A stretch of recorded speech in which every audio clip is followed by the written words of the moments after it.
Hi guys, welcome back to another project video. Before we start, I just want to say we got some amazing news.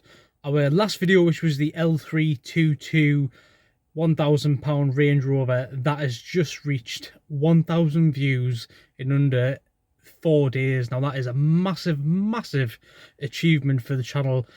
Obviously you guys seem to be loving the L322 content, so what I'm going to do is I'm going to be doing L322 Diaries of Ownership. So this is going to be through all of the fixes, all of the quick fixes, any issues that arise, what it's going to cost me, and so on and so forth, to basically run this car for the next 4 months for my winter hack. So yeah, I have to say thank you so much to everybody who has watched, who's commented, and so on and so forth. Really appreciate it, guys. The channel is starting to take off, and I am so appreciative of everything that you guys are doing and saying. So please continue to like, share, and subscribe. I do have the list for the Le-MOn Range Rover. This is the nickname what we're going to be calling the Range Rover. So yeah, let's get through that list then. So let's go through this list then. Number 1, power steering pump needs to be replaced. We know the power steering pump needs to be replaced on this because it's very noisy. It's very whiny. It seems to be spitting fluid everywhere. So we know that this needs to be replaced. I have ordered one. It has arrived. I will be doing another video showing all of the quick fixes that we're going to be doing on the Range Rover. All the parts that I've ordered so far, and so on and so forth. But first we'll get through this list. Number 2, air suspension does not go up or down. Bit of a an issue there, because I think the air suspension on these things is quite a complex system. Although I don't think it's as complex as my old Q7 system, and I don't think it costs nearly a quarter as much as what my Q7 used to cost me on air suspension fixes. So yeah. Number 3, hill descent control is faulty. Don't know what that is. Number 4, ABS light is on. Now the ABS light, we actually do know what this is, because I had my friend plug his Solus snap-on in, and that came up with the fault. And I think it was, I'm sure it was rear right or rear left wheel speed sensor. So yeah, we'll go through that. Number 5, heated steering wheel doesn't work. Would have been nice, but you know, it is what it is. Number 6, heated driver's seat doesn't work. I'm hoping my friend Chris, the seat repair guy, can probably fix that for some nice tea and a couple of Jaffa cakes and maybe some butter cookies from Marks and Spencer's. Number 7, the seat electronics on the driver's side seems to be back to front, so it's got a little switch, and you push forward and the seat's supposed to go forward, and you push back and the seat would normally go back.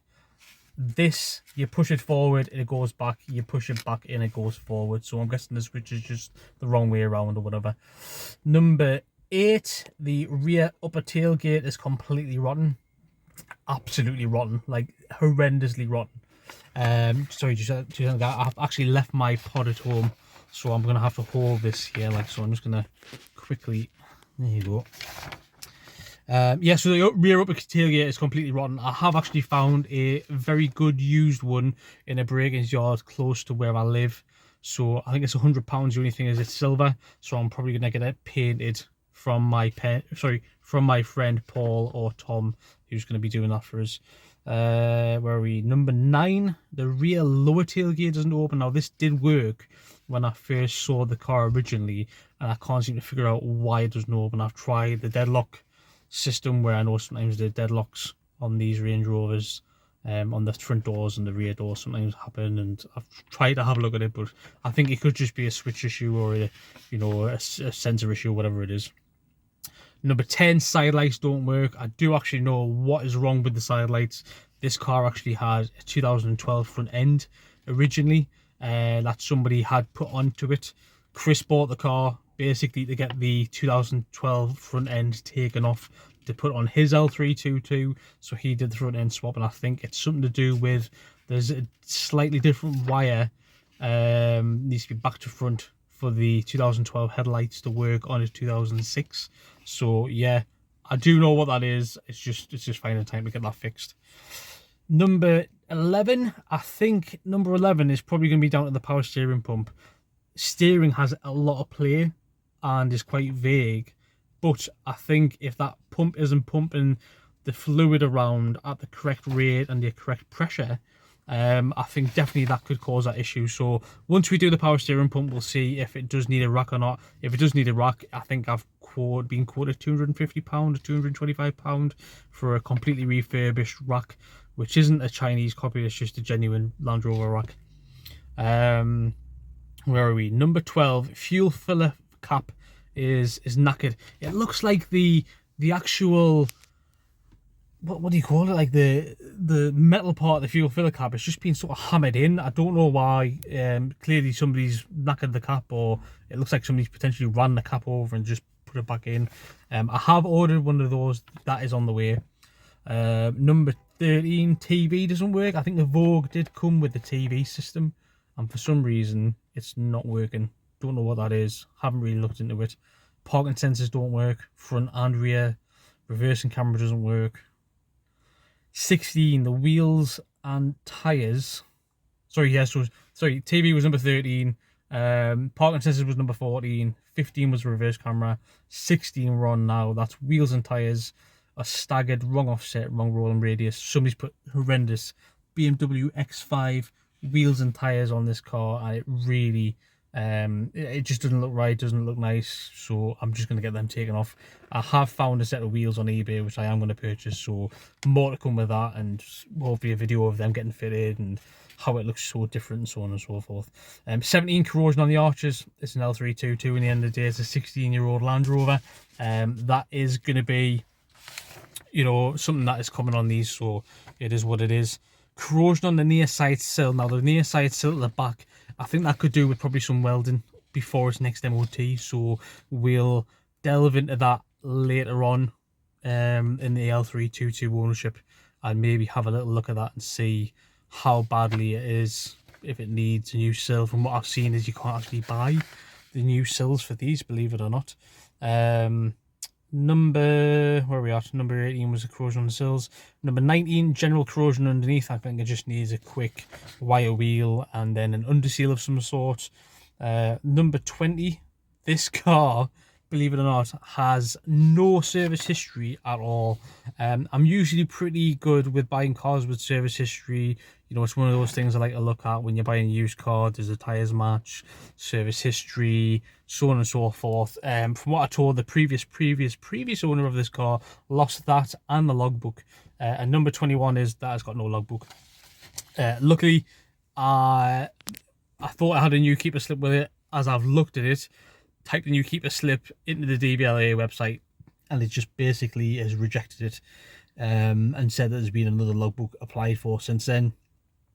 There's this really cool thing on the DVLA. If you do a car tax check, you can actually see when the last time the logbook was applied for and when it was given. Last time was March 2022. The new keeper slip date had September 21. So since then, another logbook has been done. £25 I think it was to DVLA, and fill in a, I want to say it's a V62 form. Don't quote us on that. I think it's a V62 form. 2.5 weeks later, I got a letter from the DVLA saying, Mr. Saeed, we're happy to announce that in 2 weeks time we will issue you a new logbook. So that is on its way. 22 of the 23 things that are wrong with the car. The bonnet strut, that's just completely failed. I have ordered bonnet strut. It wasn't a very expensive thing. I think it was like, I'm sure it was like £13-14 for ones that had 2-year warranty on it. So yeah.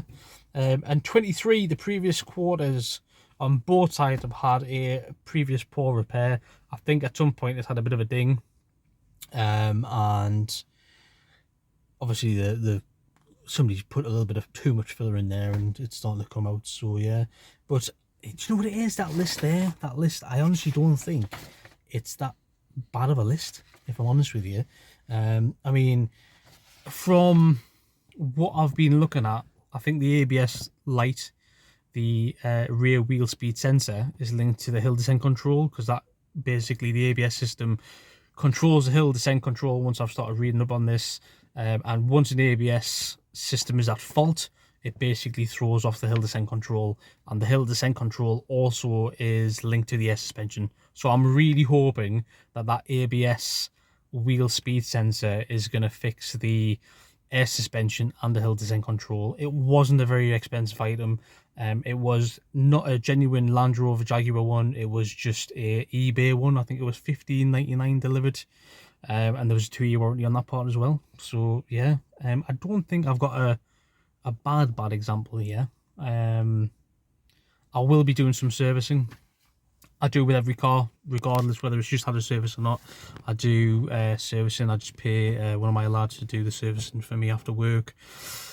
I'll probably just do like oil and fuel filter, air filter, and then we'll probably get on to doing the gearbox oil filter. This 5-speed box, I know a lot of people don't like these because you can't. I mean, the M57 box, the M57 engine, you can actually get a lot more power out of it, but the GM 5-speed in these do not deal with more torque than what it is, which is why on the TDV8s they all got the 6-speed upgraded transmission. I wish they did a 6-speed in this, automatic transmission in this, but sadly they don't. So we will do a gearbox oil change on this, because I am a firm believer in proactiveness of prevention instead of the cure. So yeah, but yeah, that's everything that's wrong with my L322 Range Rover, folks.